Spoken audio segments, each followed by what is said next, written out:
Good evening friends. हम सीख रहे थे एडजेक्टिव। एडजेक्टिव में हमारे 20 रूल्स कंप्लीट हो चुके थे। आज उसी श्रृंखला को आगे बढ़ाते हुए आज रूल नंबर 21 की तरफ बढ़ते हैं। देखिएगा, हमारा 21 रूल है हमारा, कुछ हमारे पास पर्टिकुलर डेस्क्राइबिंग वर्ड होते हैं। इनको क्या बोलते हैं फ्रेंड्स? डेस्क्राइबिंग वर्ड, यानी वर्णन करते हुए वर्ड, डेस्क्राइबिंग, DSCRI। डेस्क्राइबिंग वर्ड्स होते हैं हमारे पास, डेस्क्राइबिंग words.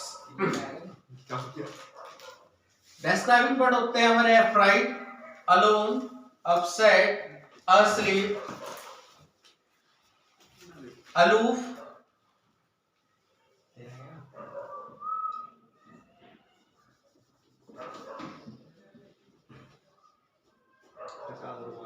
Aloof, alike, alive, akin, well, ashamed, awoke, glad। तो फ्रेंड्स, हमने देखा कि मोस्ट ऑफ द वर्ड्स में इसमें अ लग रहा है, जैसे aloof, alike, alive, akin, awake, ashamed, while, glad, alone, afraid। तो फ्रेंड्स, ये बेसिकली डेस्क्राइबिंग वर्ड कहलाए जाते हैं। डेस्क्राइबिंग वर्ड्स कभी भी नाउन से पहले यूज नहीं होते।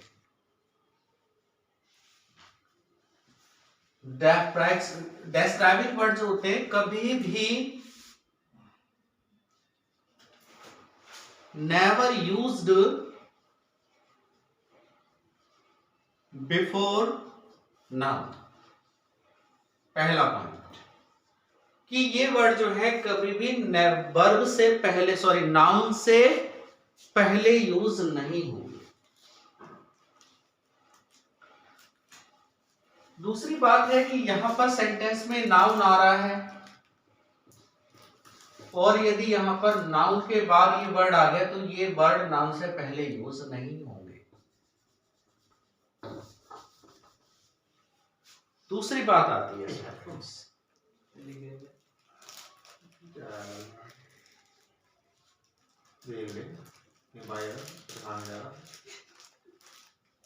they are used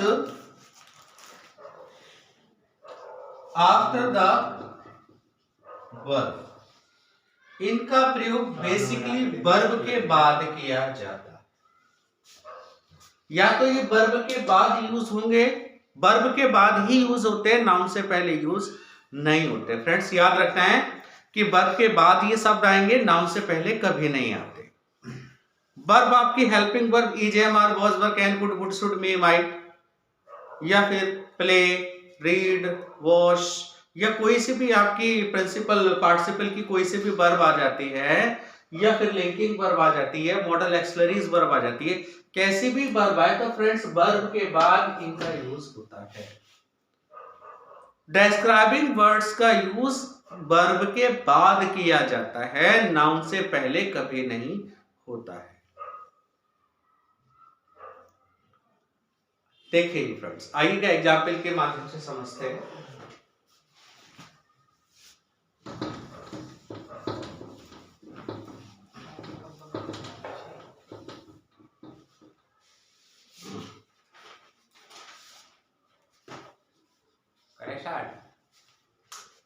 start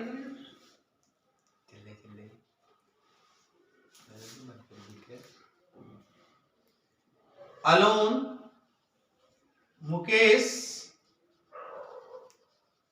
has passed in the class.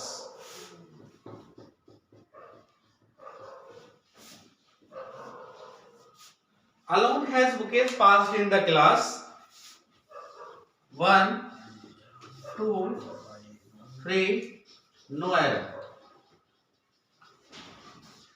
तो फ्रेंड, जैसे कि हमने बताया था कि डेस्क्राइबिंग वर्ड्स का यूज वर्ब के बाद होता है, वर्ब के बाद, जबकि यहां पर नाउन से पहले यूज हो रहा है, जो कि यहां पर बिल्कुल गलत है। तो डेस्क्राइबिंग वर्ड की बात की जाती है तो हमने देखा ये हमारा डेस्क्राइबिंग वर्ड है, जो कि सेंटेंस में एरर यहां पर है। जबकि डिस्क्राइबिंग वर्ड का यूज किसके बाद किया जाता है? वर्ब के बाद। और वर्ब हमारी यहाँ पर हैज भी है और पास्ट भी, लेकिन यहाँ पर जो वर्ब हमारी ये कहलाई, क्योंकि वर्ब का दायरा फ्रेंड्स यहाँ से स्टार्ट और यहाँ फिनिश है, तो इसलिए यहाँ पर यूज होगा। हमें कहना पड़ेगा Mukesh has passed alone in the class. Mukesh had passed alone in the class. एक एग्जाम्पल और देखेंगे फ्रेंड्स। I asleep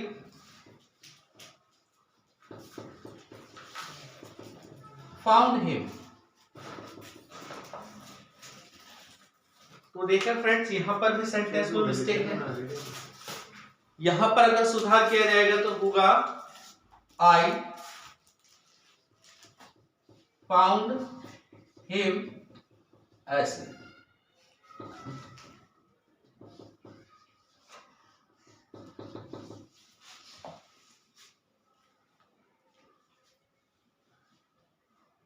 एक एग्जाम्पल और देखते हैं friends.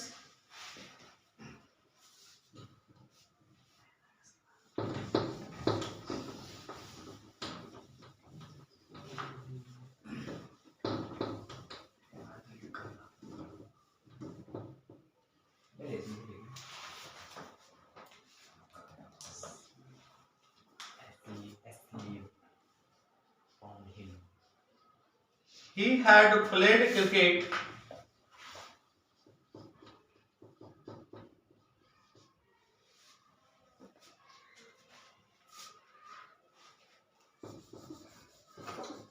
he had well done in the class.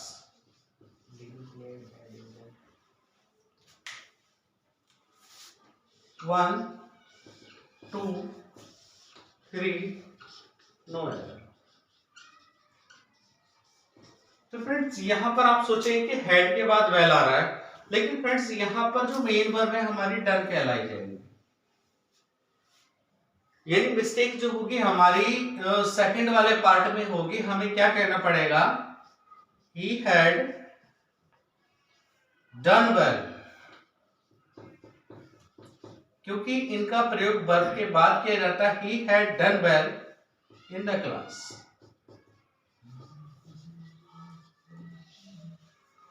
लेकिन फ्रेंड्स अगर बात आती है, बात अगर सेंटेंस में वर्ब के बाद अगर कोई ऑब्जेक्टिव केस आता है, वर्ब के बाद ऑब्जेक्टिव केस आता है, तो फिर ये वाले जो वर्ड्स है डिस्क्राइबिंग वर्ड जो है ये फिर ऑब्जेक्टिव के बाद यूज किया जाता है। जैसे एग्जांपल आई फाउंड हिम, ये हमारा ऑब्जेक्टिव केस है, तो यहां पर एस्लीप का यूज हुआ है जो कि सही है। हम ऐसे यूज नहीं कर सकते थे आई फाउंड एस्लीप हिम, ये फ्रेंड्स थोड़ा भद्दा समझेगा। अगर ऑब्जेक्टिव केस आता है, वर्ब के बाद अगर ऑब्जेक्टिव केस आता है और डिस्क्राइबिंग वर्ड आपको दिए हुए हैं, तो डिस्क्राइबिंग वर्ड ऑब्जेक्टिव के बाद आएंगे। चलेगा, एक एग्जांपल और लेते हैं।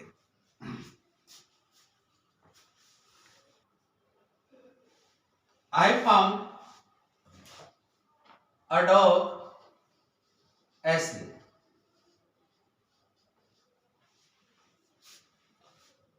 I found a dog asleep. तो फ्रेंड्स यहां पर अगर देखा जाए I found a dog asleep, ये हमारी वर्ब है और ये हमारा नाउन है।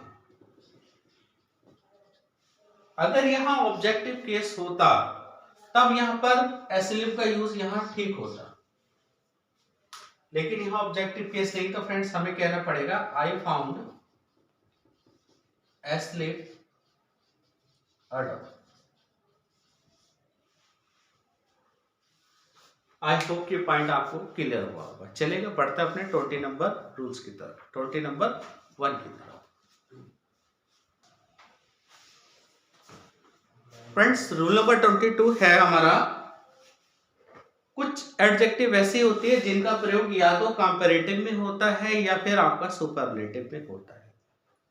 जैसे कि अगर आउट की कंपैरेटिव देखी जाए तो आउटर हो जाती है, और यदि एग्जाम में डायरेक्टली पूछ लिया जाता है जैसे टेट हो गया या फिर आपका सी टेट हो गया या टीजीटी पीजीटी हो गया, वहां पर पूछ लिया जाता है कि आउटर की सुपरलेटिव क्या होगी या अटर की सुपरलेटिव क्या होगी, अटर की सुपरलेटिव होगी भी या नहीं होगी।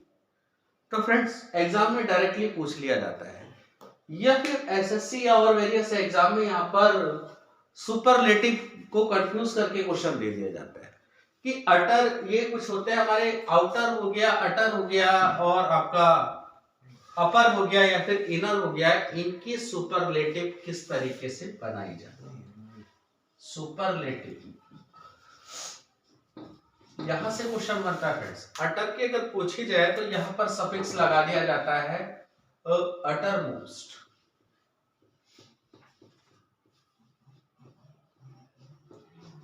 या फिर अटमोस्ट, आउटमोस्ट, दोनों में से फ्रेंड्स कुछ भी हो सकती है, आउटमोस्ट भी हो सकती है या फिर आउटर मोस्ट भी हो सकती है। इसी प्रकार से अटर की बात की जाती है तो अटर की हो जाएगी फ्रेंड्स आपकी अटर most,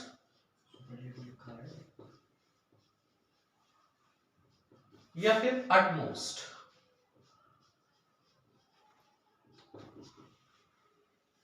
upper most,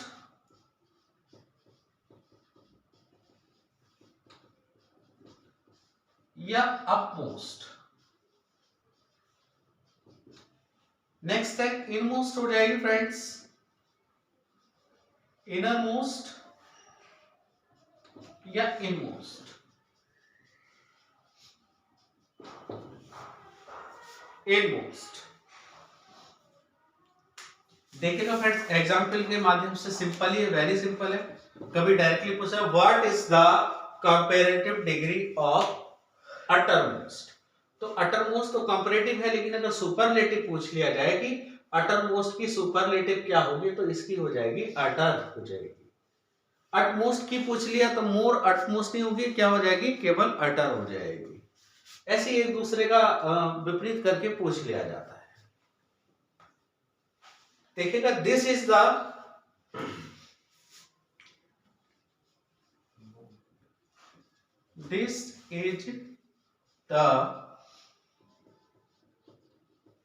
most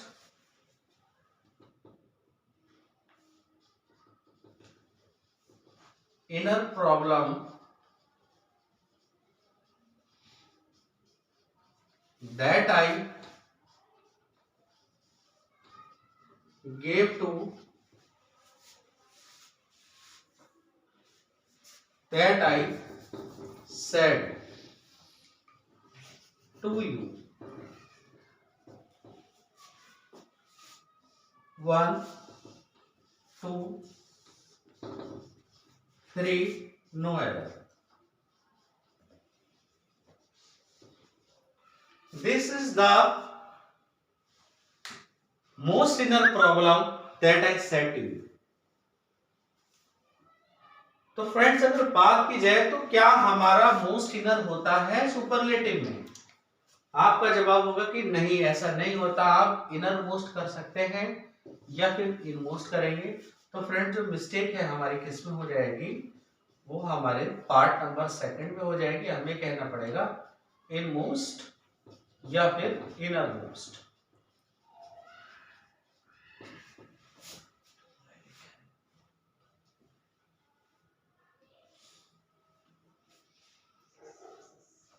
I hope कि पॉइंट आपको अच्छे से समझ में आया होगा। अगर आपसे पूछा जाए कि मोस्ट अपर होता है क्या, आपका जवाब होगा नहीं। मोस्ट अपर नहीं होता है, आप अपमोस्ट कर सकते हैं या अपर मोस्ट कर सकते हैं। कभी कभी डायरेक्टली पूछ लिया जाएगा कि आउटमोस्ट का कंपैरेटिव क्या होगा, आउटमोस्ट का कंपैरेटिव डिग्री क्या हो सकती है, तो आप आउटमोर नहीं करेंगे, हमें क्या करना पड़ेगा, आउटर। आई होप फ्रेंड्स ये आपको पॉइंट अच्छे से समझ में आया होगा। चलिएगा बढ़ते अपने रूल नंबर 23 की तरफ। देखिए फ्रेंड्स, कुछ एडजेक्टिव ऐसी होती हैं जिनके अंत में IOR आता है, वो ऑलरेडी कंपैरेटिव डिग्री की ही एडजेक्टिव होती है, या कह सकते हैं कि यूनिक एडजेक्टिव होती है। जैसे कि anterior, posterior, junior, senior, prefer,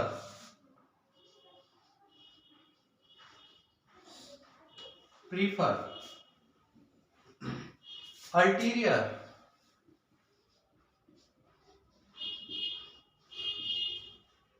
preferable,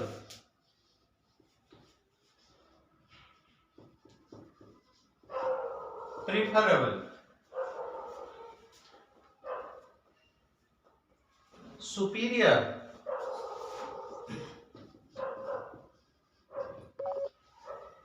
वगैरह वगैरह, जिनके अंत में IOR आता है। तो फ्रेंड्स पहली बात तो ये है कि जिसके अंत में IOR आ रहा है, जैसे कि एंटीरियर हो गया, पोस्टीरियर हो गया, junior, senior, prefer, ulterior, preferable भी हो सकता है इसमें, और आपका प्रीफरेबल तो फ्रेंड्स नहीं होगा, प्रीफर हो जाएगा, और आपका सुपीरियर, या फिर वो एडजेक्टिव जिसके अंत में IOR आ रहा है, वो बेसिकली कंपैरेटिव डिग्री की एडजेक्टिव होती है। और जब वो बेसिकली कंपैरेटिव डिग्री की एडजेक्टिव होती है तो एग्जामिनर यहां पर उनके साथ में देन का यूज करता है, यानी इनके तुरंत बाद किसका यूज करता है, देन का, THAN वाले का यूज करता है, जो कि गलत है। हमें केवल देन के स्थान पर टू का यूज करना है, देन के स्थान पर किसका यूज करना होता है, टू का। जैसे I prefer coffee than tea, तो फ्रेंड्स यहां पर गलत है, हमें कहना पड़ेगा आई प्रीफर कॉफी, देन में मिस्टेक है, यहां पर 2T करना पड़ेगा, आई प्रीफर कॉफी 2T।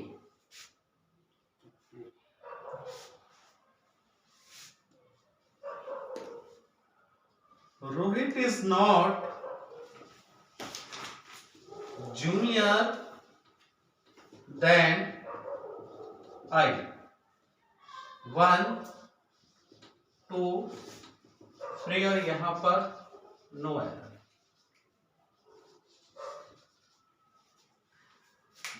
तो फ्रेंड्स मिस्टेक नंबर इसमें हो जाएगी, यहां पर हमें करना होगा to me.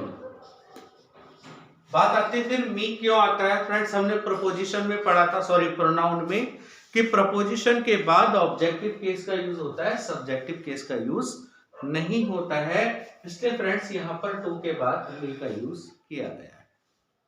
Rohit is not junior to I नहीं हो सकता, क्योंकि फ्रेंड्स प्रपोजिशन के बाद ऑब्जेक्टिव केस का यूज होता है, ना कि सब्जेक्टिव केस का।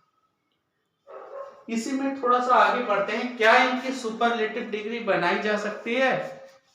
आप बोलोगे सर हाँ बिल्कुल इनकी सुपरलेटिव डिग्री बनाई जा सकती है। अगर आपको इनकी सुपरलेटिव डिग्री बनानी है तो आपको क्या करना पड़ेगा?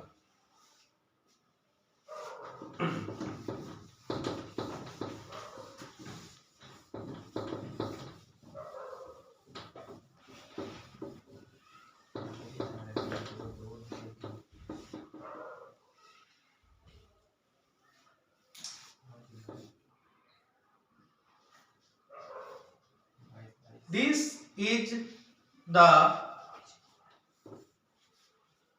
Most perfect, most prefer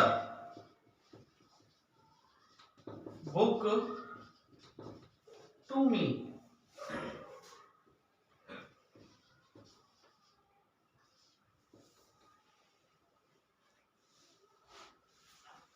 sorry friends, यहां पर करना होगा हमें this is my,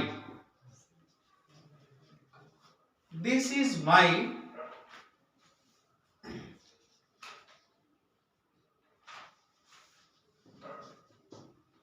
the most perfect prefer book. तो फ्रेंड्स यहां हमें सेंटेंस में यहां गलती होगी, द मोस्ट प्रीफर कह रहे हैं। अब प्रीफर की आपको सुपरलेटिव बनानी है तो आपको कहना होगा this is my prefer most book. क्योंकि फ्रेंड्स अब बात आती है कि आर्टिकल दा क्यों नहीं लगाया। तो फ्रेंड्स हमारे पास नियम है कि पजेसिव एडजेक्टिव जब भी आ जाती है, पजेसिव एडजेक्टिव अधिकार सूचक विशेषण, जैसे my, your, our, their, her, his, इस तरीके की अगर पजेसिव एडजेक्टिव आ जाती है तो पजेसिव एडजेक्टिव के बाद किसी भी प्रकार का आर्टिकल नहीं आता है, ना आपका द आता है, ना ए आता है और ना ही आपका। क्या आप इसको ऐसे कर सकते हैं हिज आप बुक कर सकते हैं? नहीं कर सकते। आप सीधे बोलोगे हिज बुक, क्योंकि किसी प्रकार का आर्टिकल आता ही नहीं। यहां पर भी दा भी एक आर्टिकल है, लेकिन आप माई द मोस्ट परफेक्ट नहीं बोल सकते, सीधे बोलोगे माई। आपने पढ़ा होगा सुपरलेटिव डिग्री हालांकि बेस्ट होती है, बेस्ट से पहले दा आना चाहिए था, जैसे you are my the best friend, the best friend. तो friends you are the best friend हो सकता था, you are the best friend कह सकते थे, लेकिन जैसे यहां पजेसिव एडजेक्टिव आई तो यहां सेंटेंस गलत हो गया। अब आप यहां से दा हटाओगे, आप सीधे सेंटेंस को बोलोगे you are my best friend, you are my best friend, you are my best friend बोला, क्योंकि पजेसिव एडजेक्टिव के बाद आर्टिकल द, ए, एन कुछ नहीं आता है। तो इसी फ्रेंड्स अगर इन सब की आपको सुपरलेटिव बनानी है तो आपको क्या करना पड़ेगा, सीनियर है तो आपको सीनियर मोस्ट करना पड़ेगा, जूनियर है तो द जूनियर मोस्ट करना पड़ेगा, एंटीरियर है तो एंटीरियर मोस्ट करना पड़ेगा। आई होप कि आपको अच्छे से समझ में आ गया।